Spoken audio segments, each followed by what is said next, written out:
Well, one of the more delightful movies that has come out in the past few years is Encanto. Hopefully you've seen it before. It's a Disney movie, and it's one of my favorites of late. And just want to tell the story briefly real quick, because I think it has a great lesson to teach us along with the scriptures in this great feast of Pentecost. And so if you don't know the story, there's this lady, her name is Abuela. At least that's the name she goes by in the movie, which just means in Spanish, grandma. And when Abuela is very young, and she's a young mother of 3, and she's fleeing along with her husband their homeland because there's violence and destruction, and so they're looking for safety. So they run away, and they find themselves in this land, and it's a magical land. And they receive this magic that builds them a house, and everyone in the family receives this special power, unique to them, a special gift, a supernatural power. And so as the story goes, each individual receives this power when they come of age. So let's say 12 years old, something like that. And as they grow up, they receive their power. Well, the main character in the story, her name is Maribel. And Maribel they celebrate her birthday. It's the day that she's supposed to receive her gift. And wouldn't you know it, she doesn't get a gift. She has no special power given to her. And so the rest of the movie is her grappling with this reality of that she is nothing that sets her apart, that she has nothing special, no supernatural gift given to her. And so that kind of comes to a climax when her grandma, Abuelita, and her are arguing. And Abuela kind of says to her, "You're ruining the family." You know? And Maribel says, "I'll never be good enough for you because I have no special gift. I don't have the super strength that one has. I'm not allowed, I can't heal like that person can. I can't talk to animals. I can't control the weather. I'm not even Bruno." We don't talk about Bruno, though, FYI. And of course, we know Bruno. Bruno's the one who can tell the future, and it's a little unclear and ambiguous, and he's known as the guy who brings bad omens because he says there's going to be a day when the family's going to have destruction and things aren't going to go well, so they've shunned Bruno, and so Bruno's in hiding. But that's not the point right now. The point is she's not able to receive her own gift, and so she says to her grandma, "I'll never be good enough because I don't have any power." Well, then, of course, as the story goes on, the only way for them to restore their magical power is not through some great thing. It's actually through something very simple, through reconciliation, love, and humility. And so after the house has been destroyed and everyone's power has been taken away, there's Maribel and her grandma again. And the grandma says to her granddaughter, "I love you. I'm sorry that you thought that I didn't. There's nothing you need to do for me to love you. There's no special gift you need to earn my love. I just love you, Maribel."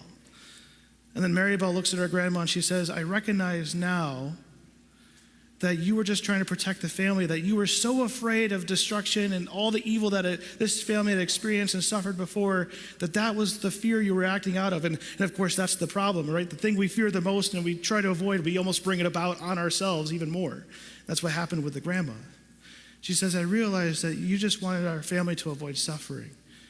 And then they reconcile. And it's through that reconciliation that magic begins to return. They begin to build the house. And then the moment Maribel puts the last doorknob on the house, magic runs back into the house and everyone receives their superpower, and hooray, happy ending. It's a great story, Disney movies. But there's 2 great lessons for us. And the first lesson for us that comes from this movie is that we are not loved because of our gifts. We are not loved because of our gifts. I think for so many of us, we struggle with this. We struggle with our own self-worth. If only I was smart enough. If only I was more athletic. If only if I had more money or more successful, then I would be worthy. Then I'd be worthy of people's love. But no, you are not loved. We are not loved because of our gifts. Why are we loved? Why was Maribel loved? Why was every family member loved in that movie? Because they belonged to the family. Because they were members of the family. That's why they were loved. Not because of their gifts, because they were members of the same family. And the other lesson that comes from the movie is that our gifts are not given to us for ourselves. We are given gifts for the sake of the family. That's the purpose of the gifts in the movie. Everyone had a gift to serve the needs and love for the family. That's why Bruno was given the gift to see the future, because, hey, trouble awaits, And even Maribel. This is why I love this movie so much, because even Maribel, who seems like she doesn't have a gift, but I think she has the greatest gift.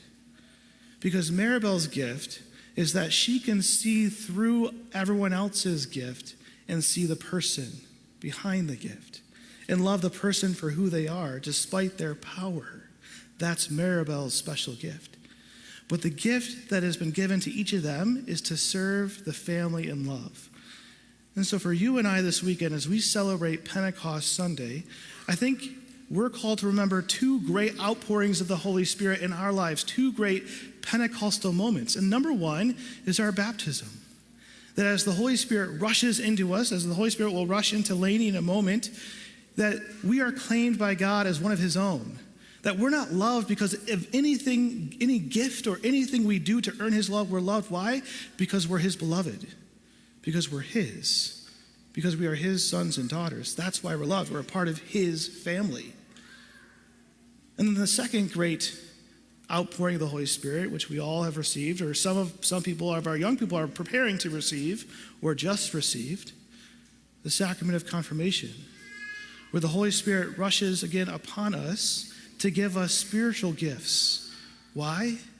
Not for ourselves, but for the sake of the church. And this is what St. Paul says: to each individual, the Spirit gives a gift for some benefit of God's family.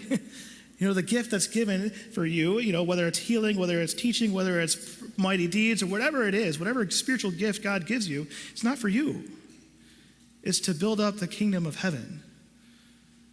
And so my prayer and my hope for all of us this weekend, as we remember the Holy Spirit, as we call down the Holy Spirit to literally this epiclesis, that the Holy Spirit comes down upon this church and this faith community, is that it'll first of all remind us that we are God's beloved.